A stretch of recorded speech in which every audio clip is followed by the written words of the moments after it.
It's a sad day in the baseball world. Former Montreal Expo and New York Met and Hall of Famer Gary Carter passed away after a long battle with brain cancer. On the phone, we have his former teammate with the Expos, Andre Dawson. Andre, when you heard the news today, what were your first thoughts? Well, it's a call that I really haven't been looking forward to, and I was aware that in the last couple of days or so that um, he was close. It was just a matter of time, and excuse me for a moment, but I just dreaded getting that phone call, and we had a special relationship. It goes back to our playing days, post-career. We're both Hall of Famers.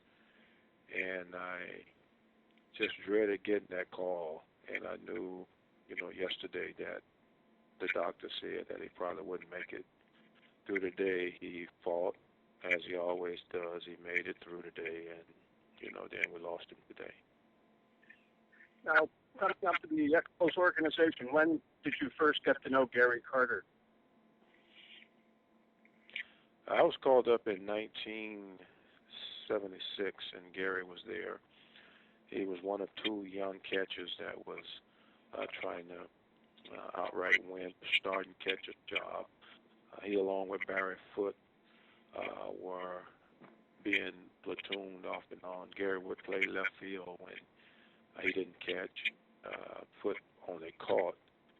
And he came up the year before I came up, and 76 was his first year. 77 was my first full year, and we're both the same age, but he got his start about a year or so before I did.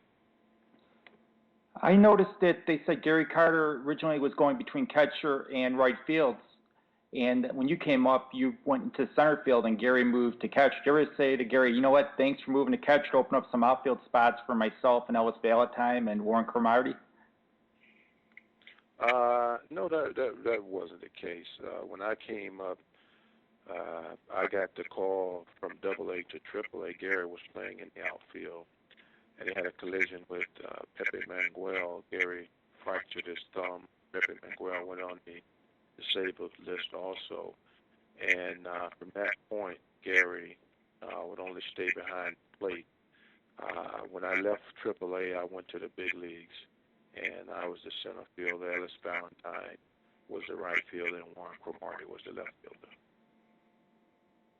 What was Gary like as a teammate with the Expos? Well, he led by example. One of those individuals, those personalities that every ball club needs. He enjoyed the spotlight. He was the unofficial team spokesman, and he was one of those individuals that he was faith driven. He always talked about the Bible. He was a chapel leader. He loved his family, and he played the game of baseball with a childlike enthusiasm, and all of that was in that order. I read somewhere that Gary used to sign autographs forever, and he'd make the team bus wait till the last kid got his autograph. Was that right? Yeah, he would do that. He didn't turn kids down, and that was just one of the things about Gary, that people just didn't understand. He loved the game. He played the game the way you were supposed to play the game. He didn't complain. He didn't complain about, when his knees were bothering him and maybe he should take a day off.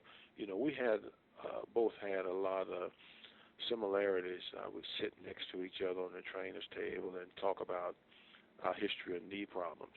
But in essence, I think that also helped him appreciate what his blessing was, and he didn't take advantage of. He didn't take that for granted, but it made him work just that much harder.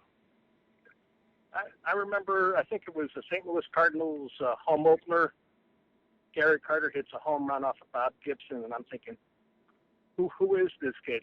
Did you have any inkling early on that you were with a future Hall of Famer? Well, it took a while, but I did take exception to the fact that he was probably the best young catcher in the game. And he'd always talk about how Johnny Bench played the game, and he idolized Johnny Bench. He wanted to pattern himself after Johnny Bench.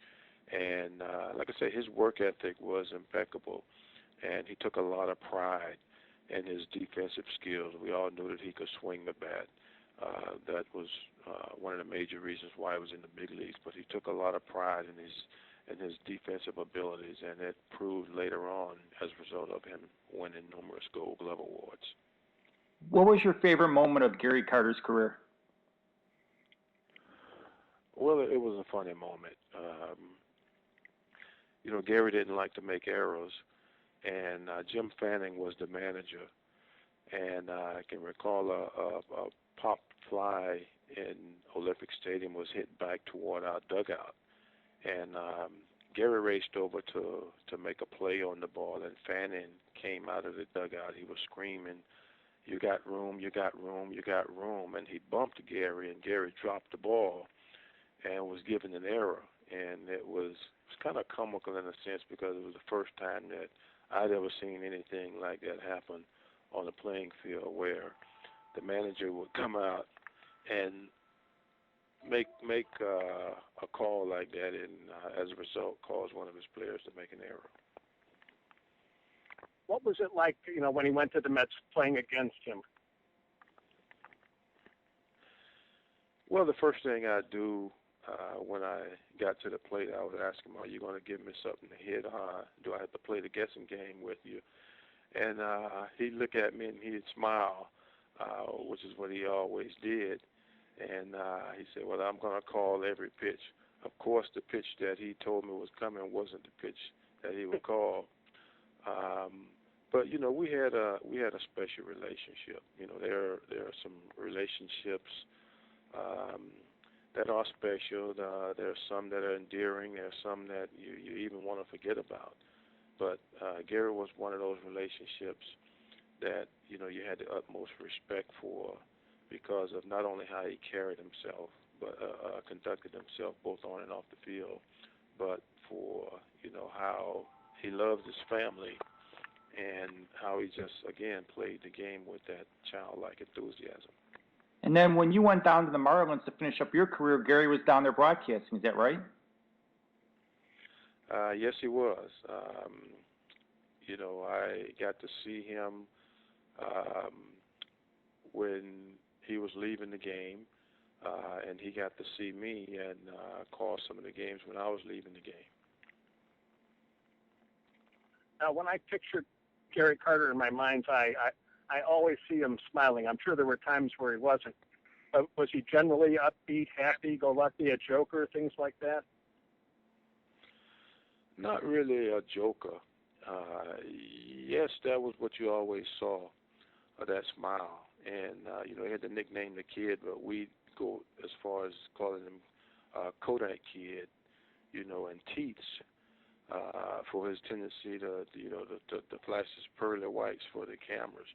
And he was an individual that he enjoyed the media, he enjoyed the spotlight. And when, guys wouldn't want to address the media on, a given day for whatever reason, they make a comment, go over and talk to Kid. And, that was not to diss him in any way, but because we knew that he was an unofficial spokesperson for the team, and that was a form of leadership also that he showed in the clubhouse. I know you like to fish. Was Gary a fisherman also? I don't really recall Gary as being a fisherman. He enjoyed playing golf. Did you ever golf with Gary? No, I'm not a golfer, even though I would attend his autism dinners and fundraisers. As a matter of fact, it was just 3 weeks ago that he held the event up in West Palm Beach, and I did go to the golf tournament, but I just putted here and there. Unfortunately, Gary wasn't able to come out to the golf island. He did make the dinner the night before, but I never really got an opportunity to play golf with him. Did you ever steal a base off him? That I have to research because I'm not sure. I'm pretty sure. I think I did because I stole, I think, number 300 off of Ron Darling, and Gary was behind the plate. I see that Gary Carter hit his... I won't say I stole it off of Gary because usually you can steal based off the picture. So I see that Gary hit his, 300th home run against the Cubs in 1988. Do you remember that game? yes, I do. It was my second year with the Cubs. And did he hit the ball in the right field, or it was a pull at the left, if you remember? I'm thinking it was left center. Yes, it was left center. Thank you so much for your time, Mr. Dawson. It was a pleasure talking to you. I wish we could talk under better circumstances. Okay, thank you. Thank you very much.